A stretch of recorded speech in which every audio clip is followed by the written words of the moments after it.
last night we had a lovely sleep at the pub in Selby. And this morning we're all enthused, ready to get back on the road. Today we're going to be staying at another pub in the middle of nowhere. Like, you know, this little tiny town, but it just has one pub and that's it. So we're going to go to York, and we're going to go to the Railway Museum in York, the National Railway Museum in York, because we're both train buffs.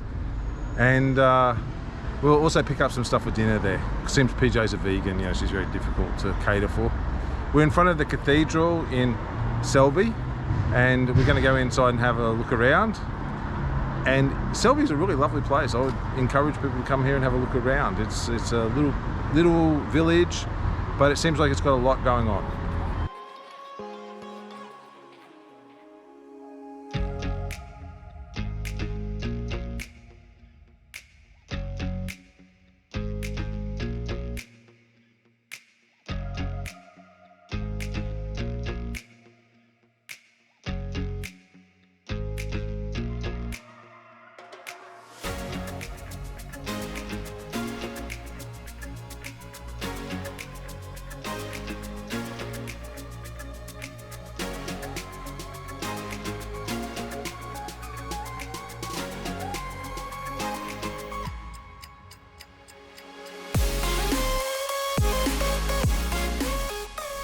Okay, we left Selby and we went along the bike path, and there's a bike path to a town called Rickall, and it sort of comes in and then the bike path starts again. You'll be tempted to go along the A route and just pass this, but it's a beautiful town. It's full of like chocolate box type of houses, and it's just beautiful. Like, it's a little tiny village, there's only like 3 shops, and it's just absolutely beautiful. I wouldn't do it in a heartbeat. That's if you really love me.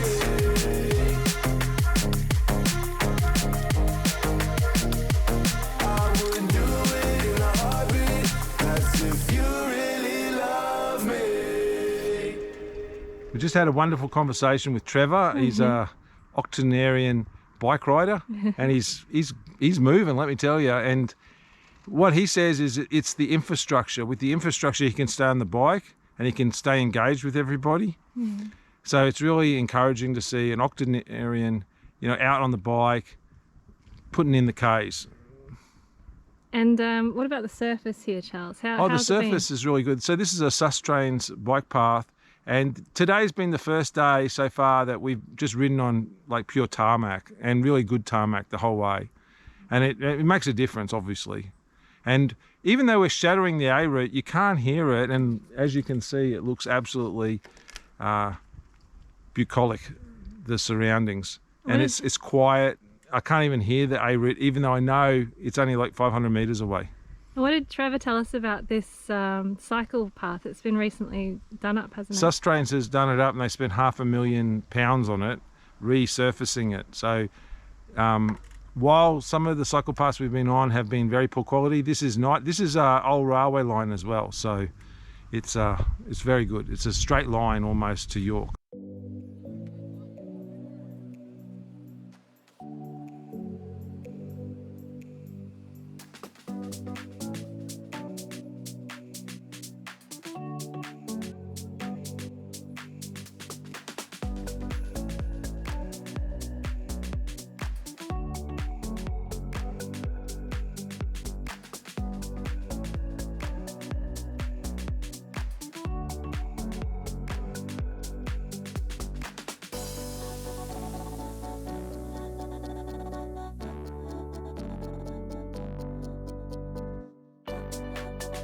It used to be a railway line.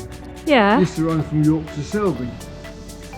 It's sure a dream. So that signifies the main uses of this bridge and the river. Huh. So you've got a bicycle line down in the middle.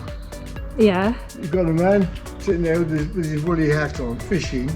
And at the end of the line is a steam engine. And then on the left-hand side, you've got a dog cocking its leg. In fact, on top of that metal arch, there used to be the cabin that controlled it. Yeah, cool. Yeah. So this was a swing bridge? It was a swing bridge, yeah. So there's Jupiter.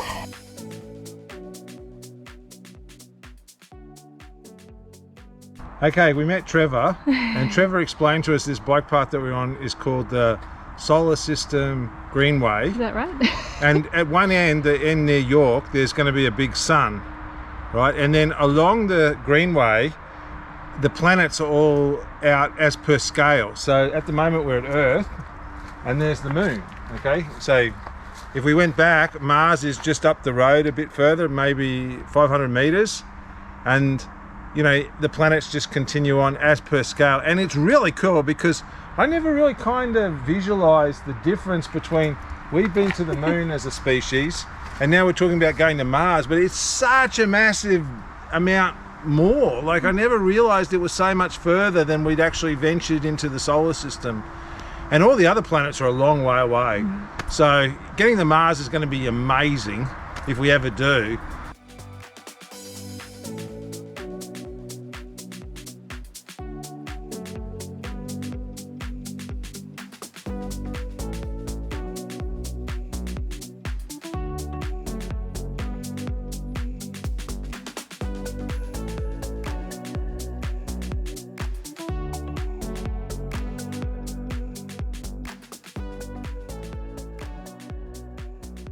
Okay, well, we're heading into York, and the bike path, believe it or not, goes across a horse racing track, like across the actual track.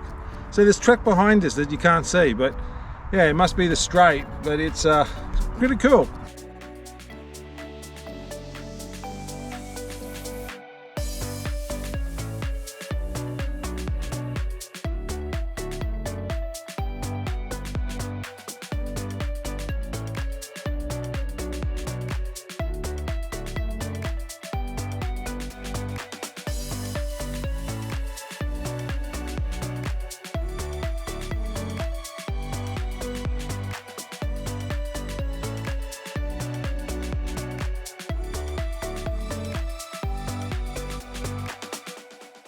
This is the centre of York.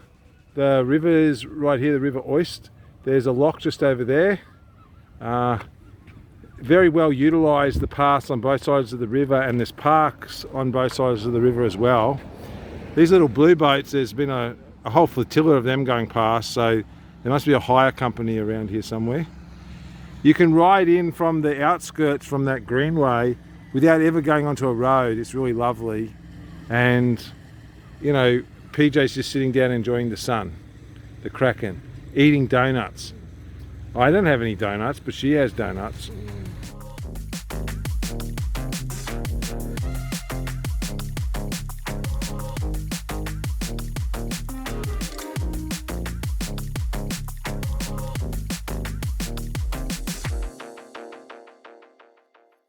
We're in the centre of York, or at least where the river goes over. The river is in York. It seems like such an excellent town so far. Really beautiful and really well put out for bicyclists. And you know, that's the main street up there, and there's more down there. Really cool.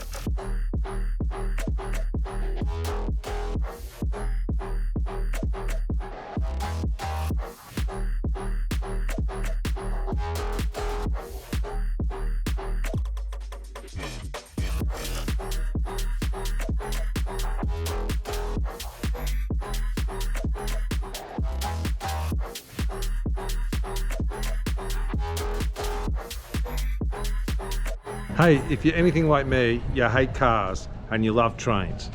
And let me tell you, the National Rail Museum at York is well worth a visit. It's free, and there's so many beautiful trains in there, models, rolling stock. It's just fantastic and totally free, and it's right next to the river, so you can just ride here almost car free.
Okay, we just arrived at Burn Hall, and we did 57 kilometers by my odometer, and the highlight of today was the beautiful tarmac on the road. It was probably the best day's riding we had as far as surface, and also the Rail Museum in York, and York itself. York is a beautiful town.